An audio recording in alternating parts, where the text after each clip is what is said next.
Hey Chris, welcome to the Value Driven Marketing Podcast. So exciting to be speaking to you today. How are you doing? Thank, I'm doing really well. Thanks for having me. Good to have you today.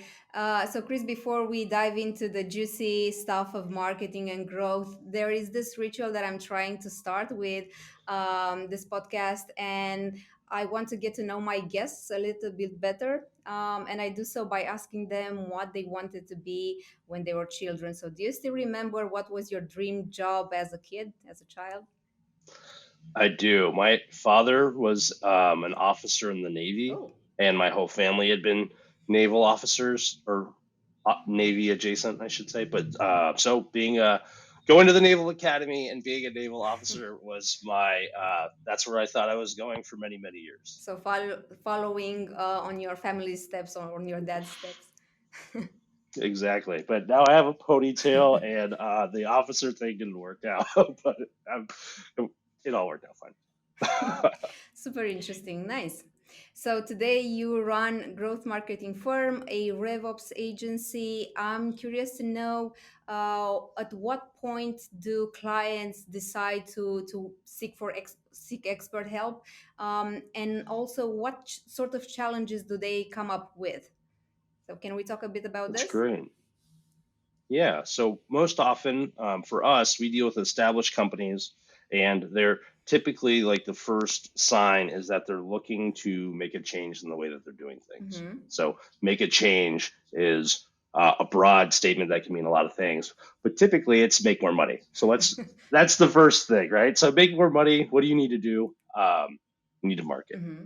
and so that typically is the first conversation we have is either sales are down or they may not even be down, but we have plans to go. We would like to have the plan to grow our revenue. So it's almost always revenue based. Mm-hmm. Mm-hmm. And Common, go ahead. yeah, so they kind of hit I don't know, a wall where they cannot do it on themselves anymore. They're trying to scale, but they need you to get to the next level, things like that. Yeah. I mean, for specifically for B2B companies, the buzzword is leads Mm-hmm. and they need more leads so they can close more sales. We have been a marketing agency first for many years. And what led us to move into the RevOps space is really the understanding that like having more leads doesn't mean more sales. Having more sales doesn't mean more revenue. You really need to look at the entire process and treat it as a flywheel. This is my first HubSpot shameless plug of the meeting. Um, but it's truly important to look at what was the first customer experience? What was that experience like until they became sales qualified?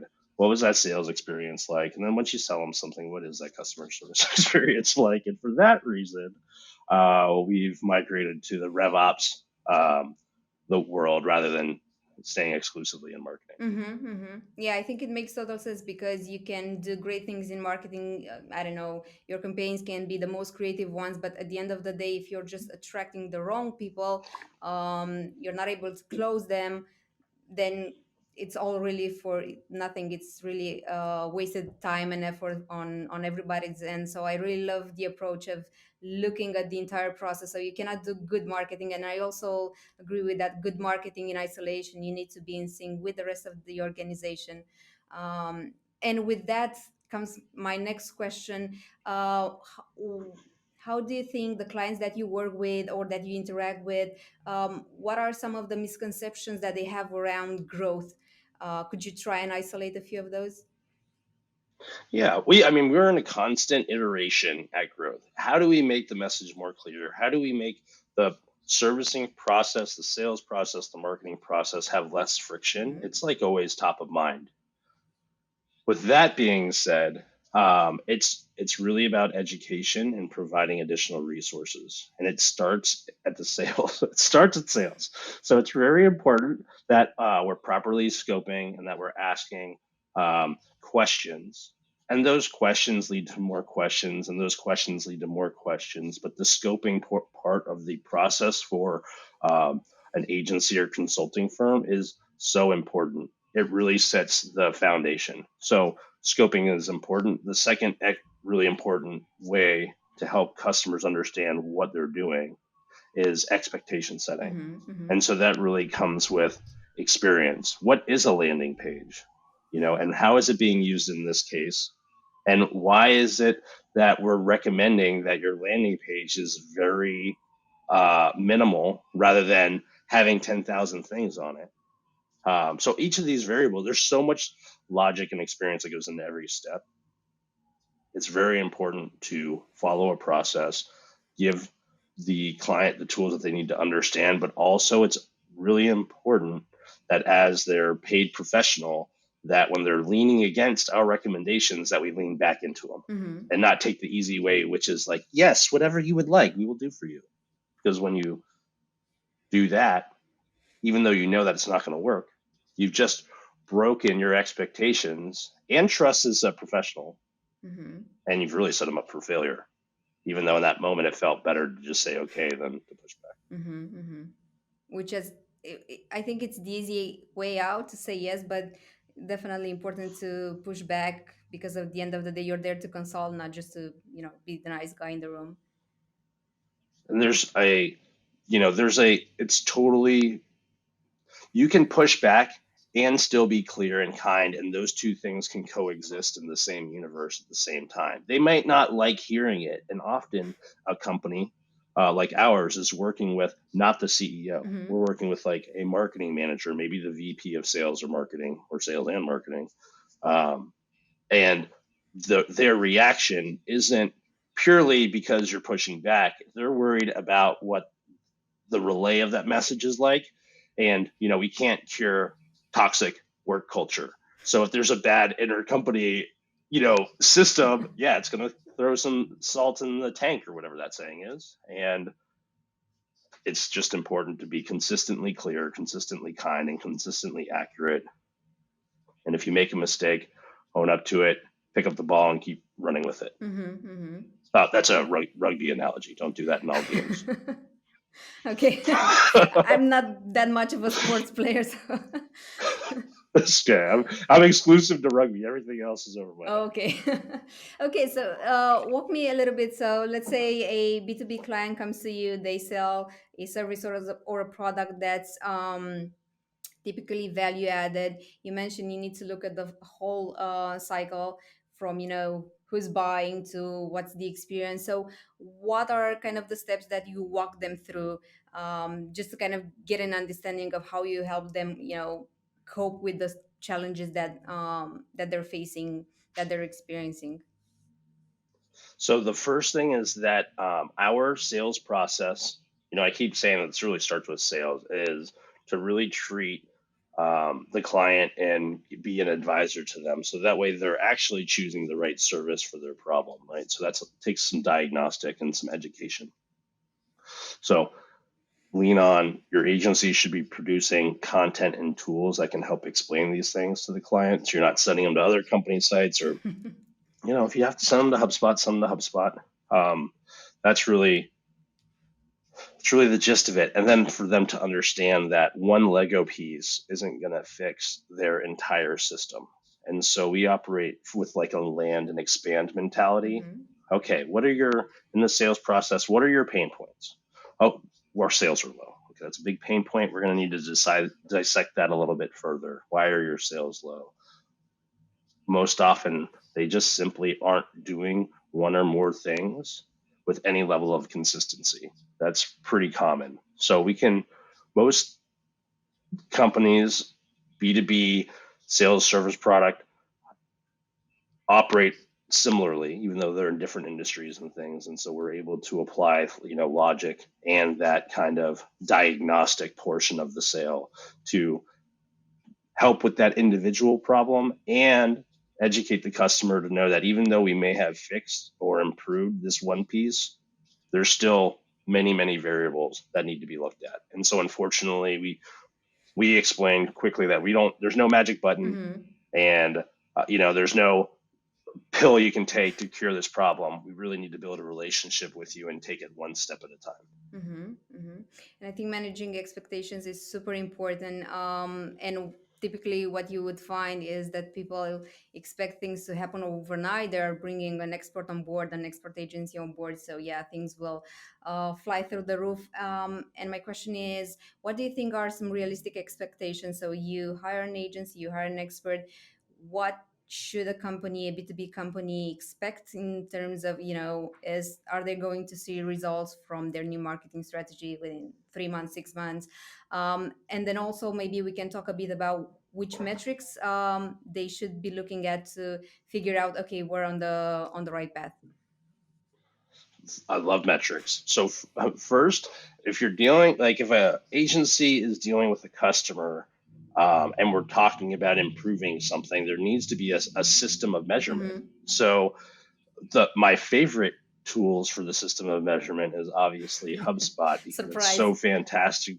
But the reason it is because it supplies those foundational metrics for marketing and sales and customer service. And going back to the flywheel, shameless plug, without all of those, you're really doing yourself a disservice because you're not looking at the whole problem or the whole solution.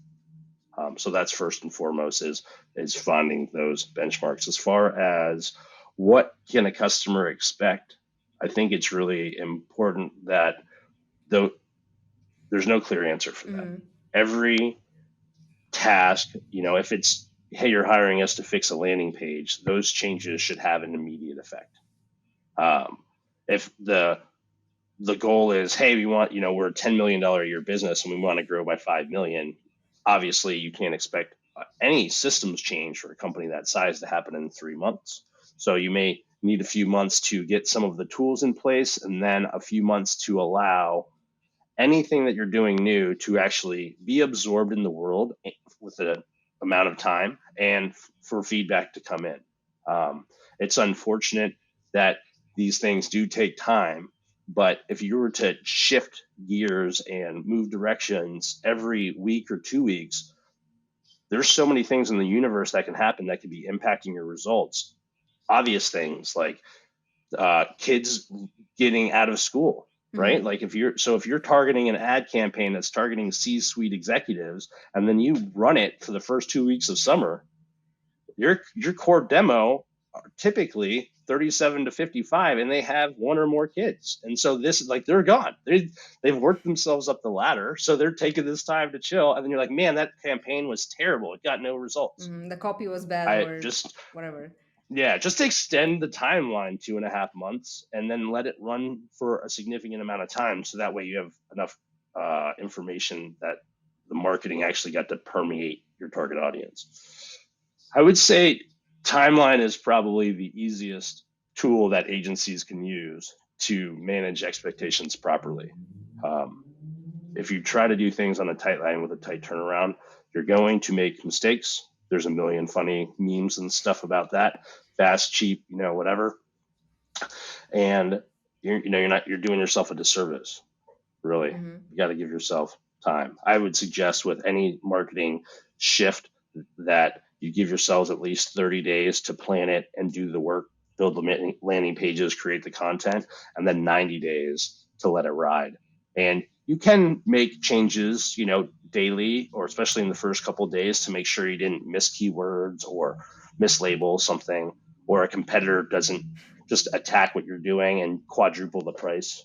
And all of those things are different than changing directions after a week. Mm-hmm. Don't do that. Mm-hmm. Yeah, so find the middle ground between, changing things too fast and waiting too long to figure out if you're doing the right thing. Right. Mm-hmm. And Chris, you mentioned education. I'm just, going to jump back and forth because a million ideas come to my mind as you speak. Yes. Yes. Good. So I super agree that we need to educate our ideal clients. However, there are many marketers and companies that feel, by educating, especially if you're providing a service and educating is part of your service, I'm giving away things for free and I then come and, expect people to pay for them. So how would you advise a marketing leader think about, educating their ideal clients but also connecting all that effort of creating content, distributing the right content to the right people. How should they connect that effort to actually bringing in revenue? Yeah, well, I think those are maybe two different questions. Mm-hmm. So, how can marketers add value to a relationship without the worry that they're basically working themselves out of a job? Well, good question. Realistically, a marketing agency of one or an individual marketer literally doesn't have the capacity or the number of skill sets required to launch a successful marketing campaign. It is copywriting is different than graphics, which is different than setting up the ad. And yes, there are people that feel that they can do all those things, but it is not a system that can be replicated. So, two, there's so much to learn that I actually feel you do yourself a disservice if you don't educate the customer, because that's what creates bad expectations, right? Because Mm-hmm. you didn't tell them what to expect. And that's part of the education process as well. We have content on the growth website that we use.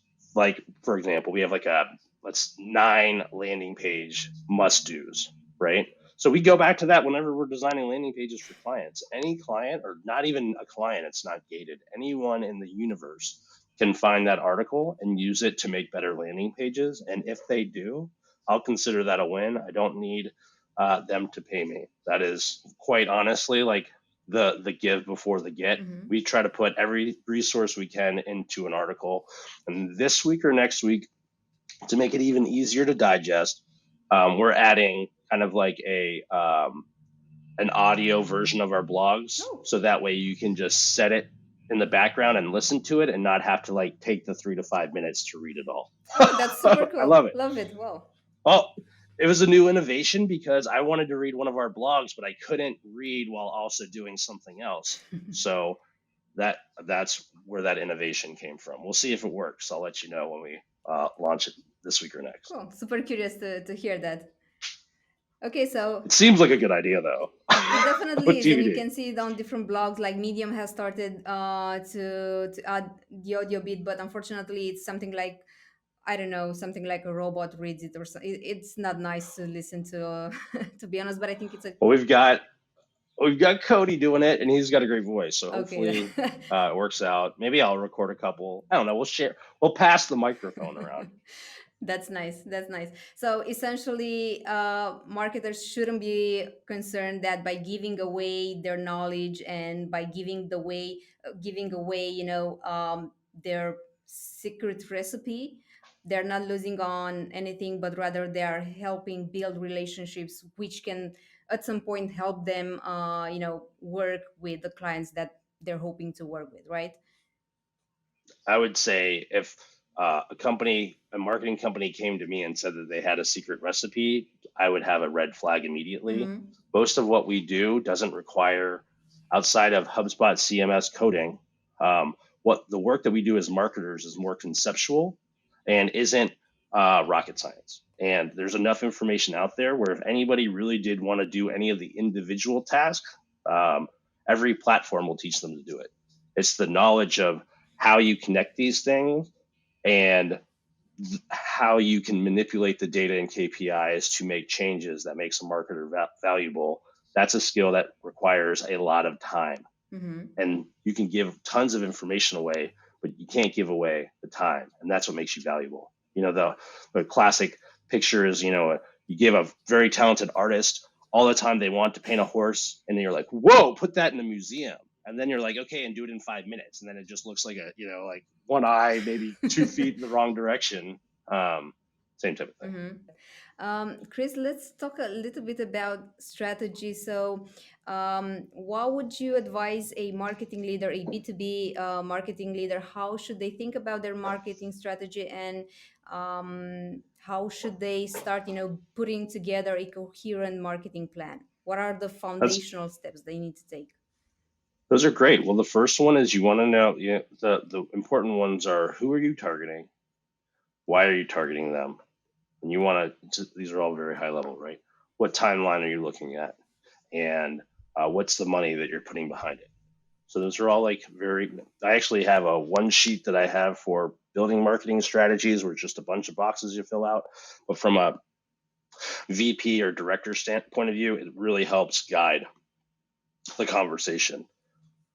My opinion is that you can have multiple marketing sales strategies running at the same time. One that every B2B company needs to have is just a general campaign so that people that are looking for our product or service can find that product or service. So you Mm-hmm. need a Google search ad, you can limit it to just your company name. But that way, when they look for you, they can find you, right? The second thing that must happen, I think, is just giving yourself a small budget so that way you can boost the high quality content you're producing in LinkedIn. And those are just general awareness campaigns. Like, so those must exist. When you start talking marketing strategy, kind of the second one, you're like, okay, well, what product or service do we want to focus on? Mm-hmm. I've already mentioned that I really suggest running campaigns in 3 months, 90 days at a minimum. Pick the product, pick who it's for, hit create your value prop, and then all of your individual tools, and then you let it ride. So typically, the strategist will be separate from the individuals that create the component of said strategy, which is why even if you share all of your knowledge with that point of contact at a company, they still don't have even like the tip of what they need to get all of the work done. Mm-hmm. Mm-hmm. Did that answer the question, or did I leave a second part off? TBD. Uh, Is that helpful? yeah, yeah, this is helpful. I'm also trying to figure out, like, if you were to talk to, I don't know, the CMO of a, I don't know, SaaS company, and they're like, okay, I've got this marketing plan, things are not working. Where would you look to try and identify, breaches? I don't know if that's the right word, or just things that are Yeah. not working. Well, so it's really important to have a system where you're capturing data because I think as experts, those metrics that we haven't listed yet, but we can, are very important, right? Mm-hmm. So some of those metrics are overall website traffic, time on website, using a tool like Hotjar or HubSpot CMS to also see how much far down the page people are going, what next steps look like, how much of your traffic is repeat traffic, are people viewing one blog and then leaving your site forever, or are they seeing that and then are they being fed additional content? These are all how many people are clicking on your ad, how many times does your landing page load, how many people are filling out the form. There's a lot of them. There's a Mm-hmm. lot of data points. But once you've been doing this for 20 years, someone can look at these data points and just like a doctor would be able to see someone's medical records and almost always know what's wrong with them. Mm-hmm. Sometimes they need a little bit more testing. It's the same situation. We've got our diagnostics. I can read your chart, and from that chart is how I help you make the decisions to improve your body, or in this case, your marketing system. Mm-hmm. Mm-hmm. So look at the But data. without those metrics, yeah, without it, then it is all fluff. It is all opinion, and there's no accountability can be had. Mm-hmm. Mm-hmm. Chris, I also like to talk a bit about, problems with implementation. So you've got your strategy, and sometimes, for me at least, the challenge is you get the perfect strategy, but then implementing it is not really the same thing. So what are some of the challenges that you see when it comes to actually implementing the plan with your Yeah. clients? Well, one of them, it's always time, right? Everybody wants everything done right away, and then you have two choices as an agency. You can say okay, and you already know that having less time doesn't mean better results, but you feel that need to be like, yeah, you're right. Technically, it's only 20 hours of work. I was planning on getting it done in 30 days. Why can't we just do it in a week? Mm-hmm. Because you'll make mistakes. There's not enough time to prove, all of these, and you're going to be held kind of liable for the results, no matter what attritions you make. They're going to expect the same end result. So time is always the biggest one. Um, Other impacts of implementation can be staff changes, Mm. right? There's nothing you can really control there, but that's also why it's advantageous to give yourself enough time just in case. Um, but otherwise, there's, to me, there's, oh, there's a third one, and that is a client changing the plan without telling you at the very last minute. That's a tough one. Yeah. And that is a situation that is best met with grace and a positive attitude and a here's the statement of work and here's what we agreed to. And unfortunately, that is out of scope. So we can do a change of like a change order, implement a fee, reset the timeline, or we had a really good plan. Maybe we just keep going with this plan. And again, you're going to be depending on the company and the nature, you should either be met with that makes sense, let's do it that way, or that building's on fire. So that's, it's again, it's important to be clear and kind, and even mistakes do happen too. So I think it's really important to have a relationship with your customers where they are reminded that we are all human beings, and there are some times where something can go wrong. A delay may happen, and the solution isn't, oh, let's just have that person work 18 hours in a day to solve it. Like, no, they have a 8 9 hour workday, and this took too long, so they will work on it tomorrow. That's the resolution. Mm-hmm, mm-hmm. So I'm also So hearing be realistic about what you can do and just communicate that. Yeah. always, it's so important. Like, and that takes experience too. So it's nice to work with agencies that have some tenure in the beginning. When if you're a new agency, it's you got to cut your teeth a little bit. That's part of the process. That's how you learn how long things take. Mm-hmm. I still struggle with that too. When I'm in a sales call, I forget that we've got 12 people at growth now, and we have intake time and iteration time, and I'm like, oh yeah, landing page, we can do that today. I forget that it's not just 15 years ago it was just me in a small little office in downtown Orlando, and sure that statement is true, but I can't make landing pages anymore, so the technology is advanced out of my skill set. So um, yeah, so we're still working on that, but you get Yeah, it. yeah, it's always work in progress. And you hinted a little bit earlier in speaking about technology. I'm looking to find out from your perspective what would be a minimum software toolkit, let's say, for sales and marketing. What do you use? What do you recommend people use? Excellent question. This is a very blatant but honest recommendation for HubSpot. Mm-hmm. So, at a minimum, if you are under $1 million a year and you are starting with software, I more than strongly recommend purchasing the HubSpot starter suite. I think it's Yeah, called. yeah, the It's starter one. $45 a month. Um, they've added new features in the last 30, 45 days that have helped add value. But for that $45 a month, you can build a website, you can track deals, you can see your website traffic, and you can get stats on your content and marketing and send marketing emails.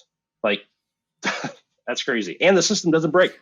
Like, when you're piecing together, 17.99 for MailChimp and you know 7.99 GoDaddy WordPress hosting, you can truncate all those headaches, and it costs what I would say next to nothing. So that's a minimum. Once you start going over the million mark, you're usually having enough conversations and more than one salesperson. So I would suggest you jump up to pro on sales. You're probably running some paid ads, hopefully multiple campaigns based on your strategy. So you're definitely going to want to bump up to marketing pro. And depending on your product and service, perhaps you keep service at starter, but if customer service is necessary, bump that up to pro too. And then I love a pro CMS site. Mm-hmm.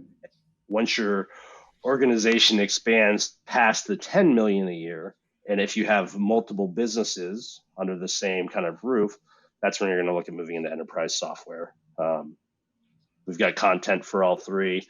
I this starter suite at HubSpot is really great, and they give you all the tools and resources to teach yourself how to do it. Not to see myself out of a job, but again, a lot of really good tools out there for free.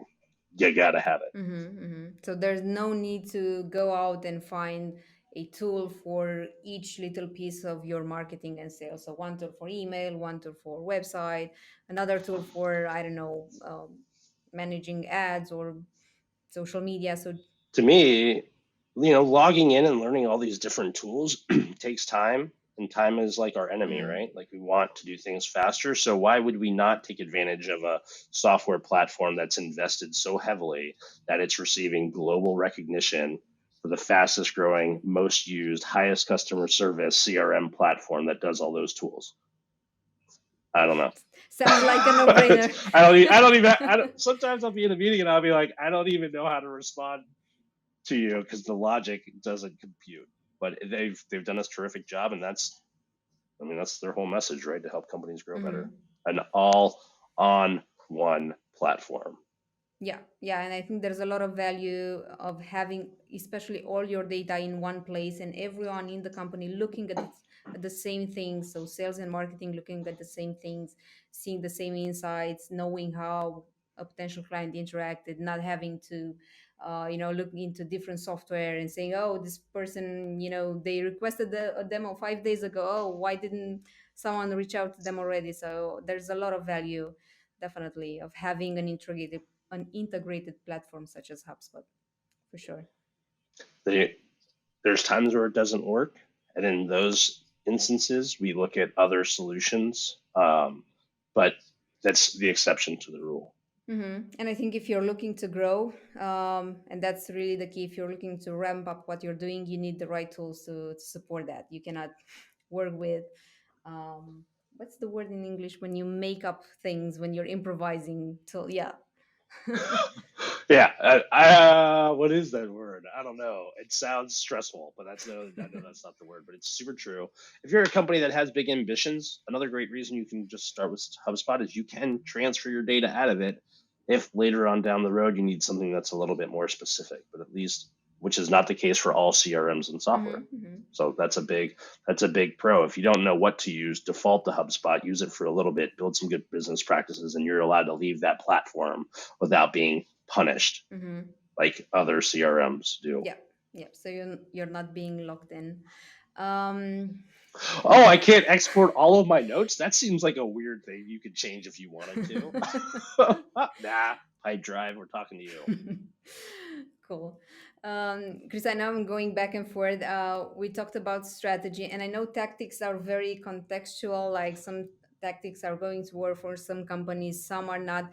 However, I'm looking to understand if there are, specific tactics that you see working for specifically B2B companies and SaaS companies. Like, do you find there are some tactics that like work, and what are those?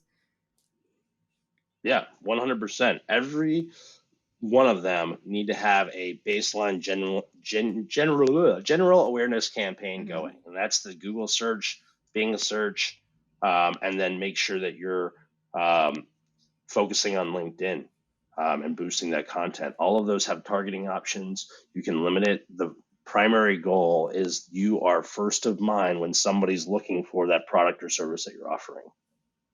Why? That is the easiest sale you're going to have because they're already looking for a solution and you're the first one in their face. That is the easiest sale. The hardest one to do is kind of being a part of a million different offerings Mm-hmm. and trying to sell in through that one angle. What Because then you start playing around. It becomes a price game usually and not a service game. So general awareness campaign, absolutely important. The second most common, I would say, blunder or like something that's left out of a campaign is your user data marketing, which was formerly called retargeting in Google. It's now called user data marketing, but that's essentially your retargeted ad. So the again, a very difficult thing to do is to get a new person to learn about a new thing and get them to go to that website a first time. Mm-hmm. So why not reward yourself for that hard work by creating a low cost follow up ad campaign that basically says, hey, you came here, come on back. I mean, you don't need to use those exact words, go crazy with it, but that's essentially the gist. We see you, come back when you're ready, and to keep that running. Baseline, those work for everybody 100% of the time, let's say 99.5, but it really is invaluable. And those two are almost every single client I've talked to that says that they want to increase revenue have neither of those two options. And they're super simple to set up. We have blog articles that walk you through it. I know that's crazy. Why not just not do that? But the information's already out there. We might as well be the ones to give it to them. Mm-hmm. But nobody likes our value is people don't want to do the work. So we explain and then we will do the work. And you have the confidence that it works because you see this with your clients. So it's not, just a marketing team wondering, oh, is this working for anyone else or for someone else out there? No, the sky is blue. And then when people search for your service or product, they want to see you when they search for it. Both of those things are universal truths. Mm-hmm. So I'm wondering, how would you advise? There's a mix of, you need to have initiatives or campaigns that bring results right away because you kind of want to have quick wins, but then also there are things you're going to build for the long run. So how would you advise marketers to have, I don't know if a correct split is the right word, but what's a good mix of short and long term Sure. So campaigns? the quick wins, realistically, creating an ad and having it land on the first day it's launched is very rare. But one of the pluses about the general awareness campaigns is it will work as soon as somebody is looking for your product or service if you set it up correctly. It will work, will mean that you will have a click of qualified website traffic onto that landing page. That is already a success, even though the client may not see it. That's the first test is to see if that process works. And then obviously to make sure that they're filling out the forms so that way you can contact them. So general awareness is really easy. It's a really good quick win. A second one is if it's in scope, Mm-hmm. is to look at their current contact database and what they're doing with it. And another very frequent mistake is that sales teams are not like keeping a cache of their closed deals that didn't, or I should say, deals that they didn't win. A lot of times when people are going through a sales process, it's the timing that wasn't a fit, not necessarily your product or service. And Mm-hmm. so if you were to look at quick wins and they were to have something like a HubSpot sales hub, you'd be able to say, let's look at these old deals and let's try to create some marketing content to re-engage these customers that didn't buy with you at this time. You know, if you've got 500 of them, 5%, could make a big difference. And we can start there while at the same time work on, new customers coming, which we've already explained is the most difficult thing to do in marketing. So you want to pair Yeah. things up. Yeah, and yeah, and I think companies tend to overlook the fact that those clients that you didn't close, they are not cold leads anymore. Like they know you. all the They, all the if you're all the lucky, hard stuff they is still have a done, good impression. and for us, and not to keep waving this HubSpot flag, but without it we didn't keep track of that stuff, and with it we did. And now fast forward 3 years later, and 20% of my annual revenue, hundreds of thousands of dollars, come from the closed loss pile. Crazy. Yeah, Oh wow, it's that's a it's yeah. insane. So that's one Very quick quick win. win. Yeah, you see who's in their Quick database. Now, if you're quick dealing with win. a customer that doesn't have those sorts of things, then the conversation really needs to pivot and say, "Hey, we know that you want to get, move fast and get marketing and increase sales, but without a foundation, we're going to be shooting from the hip at every single moment."